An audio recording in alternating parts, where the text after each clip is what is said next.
వచ్చెనురా చెంగు సైరను ఊతాడు అదిగో పులి బిడ్డ దెందులూరు ఎప్పుడైనా ప్రభాకరుడి అడ్డ జాతరోలే కదిలింది జనమే తన వెంట పండగేలే ప్రభాకరన్నత ఉంటే ప్రతి ఇంట ఎందుకని మనకెందుకని ఏ చింతలు ఎందుకని ఉన్నాడు కదరా మన కోసం చింతమనేని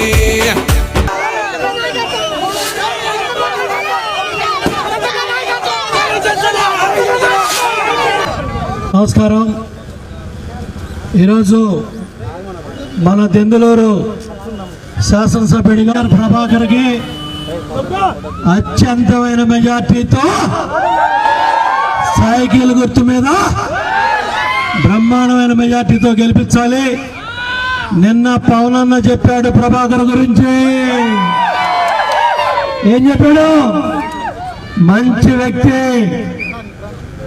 పేదవాళ్ళ కోసం పేదల మనిషి ప్రభాకర్, పేదల కోసం ప్రాణం పెట్టేవాడు ప్రభాకర్. పట్టిసీమ కాలువలు తవ్వేటప్పుడు, పోలవరం కాలువలు తవ్వేటప్పుడు ప్రభాకర్ చేసిన సేవ రైతుల కోసం, పేద రైతుల కోసం, సామాన్య రైతు కోసం పడ్డ కష్టం చంద్రబాబు నాయుడు గారికి మాకు అందరికీ తెలుసు.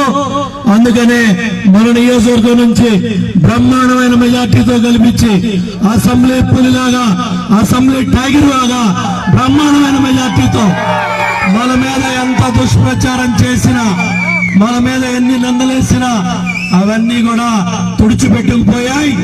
బ్రహ్మాండమైన మెజార్టీతో గెలిపించి సూపర్ 6 అమలు కావాలంటే ప్రభాకర్ గెలవాలి. 4000 పెన్షన్ రావాలంటే ప్రభాకర్ గెలవాలి. ఆడబిడ్డకి 1500 నెలకి 18,000 రావాలంటే ప్రభాకర్ గెలవాలి.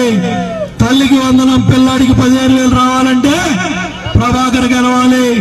బడుగు బలహీన వర్గాలకు బలమైన చట్టం రావాలంటే ప్రభాకర్ గెలవాలి. ప్రతి ఇంటికి మంచినీటి కుళాయి రావాలంటే ప్రభాకర్ గెలవాలి. అట్లాగే 25 లక్షల రూపాయలు ఇన్సూరెన్స్ ప్రతి కుటుంబానికి, అన్నా క్యాంటీన్, చంద్రన్న బీమా అన్ని కూడా వస్తాయి. పెళ్లి కానుకలు, అదేవిధంగా పండగ కానుకలతో సహా పేదవాళ్ళ కోసం, ముఖ్యంగా ఎస్సీ, ఎస్టీ, బీసీ, మైనార్టీ అన్ని వర్గాల కోసం, రైతు కూలీ, మహిళా సంక్షేమం కోసం ప్రభాకర్ ఎంత కష్టపడాడో మా అందరికీ తెలుసు. అందుకనే ప్రభాకర్ ని అసెంబ్లీలో ఉంచుకొని ఇక్కడ దుష్ట శక్తులు, అవినీతి పనులు దాడులు చేస్తారా? ఇంకెన్ని రోజులు లెక్క పెట్టుకోండి. మీ ఆటలు సాగావు. మళ్ళీ ఈ పిచ్చాళ్ళందరినీ ఆ పిచ్చాడితో పాటు లండన్ పంపించాలా? అదేనా, లండన్ పంపించాలా? కాబట్టి మన ప్రభాకర్ ని బ్రహ్మాండమైన మెజార్టీతో గెలిపించాలని సైకిల్ గుర్తు మీద ఓటేసి ఈ 2 మంచి మాటలు చెప్పాలని మీ వద్దకు వచ్చాను. మళ్ళీ చింతలపూడి, పోలవరం కూడా అందరి దగ్గరికి వెళ్తున్నా. అందరికీ పేరు పేరు కలుపుతాం. మళ్ళీ విజయోత్సవ సభలో ప్రభాకర్ ని ఎమ్మెల్యేగా గెలిపించుకొని కలుపుతాం. అందరికీ ధన్యవాదాలు. అందరికీ నమస్కారం. Thank you.